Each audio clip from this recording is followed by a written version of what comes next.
mas alguns números são inegáveis e alguns sofrimentos são inegáveis. Eu acho que o regime que é imposto pela Previdência Pública a micro e pequenas empresas é totalmente injusto.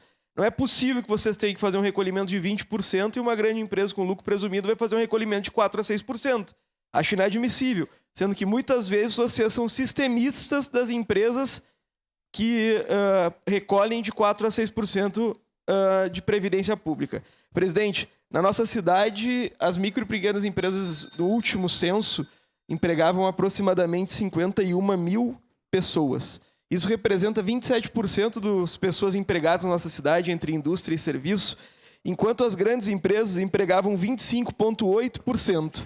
E muitas dessas pequenas e microempresas têm exclusivamente uma pessoa trabalhando, que é o próprio proprietário. Então ele vende a própria mão de obra para se manter no mercado. E a gente vai ter uma média salarial muito superior às grandes empresas, uma média salarial que vai variar entre 3 a 10 salários mínimos. Então, obviamente, nós do PCdoB entendemos como necessária a proposição do vereador Edson, uma situação que é atual, era atual com o Guila, mas é mais atual hoje com o senhor.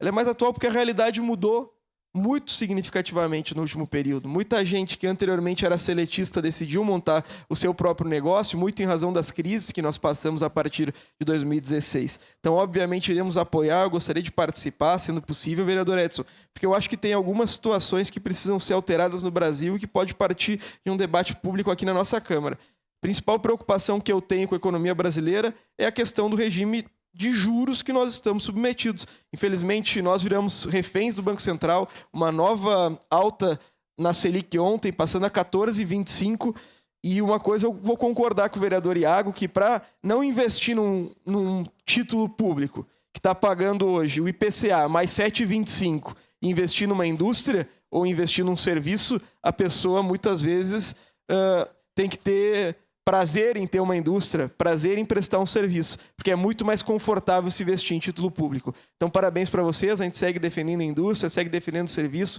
e, obviamente, acreditando que uma nova sociedade se transforma através do trabalho, vereador Edson. E micro e pequenas empresas representam trabalho para a nossa cidade. Muito obrigado pela gentileza, presidente. Vou votar sim no momento oportuno. Obrigado, vereador Cláudio.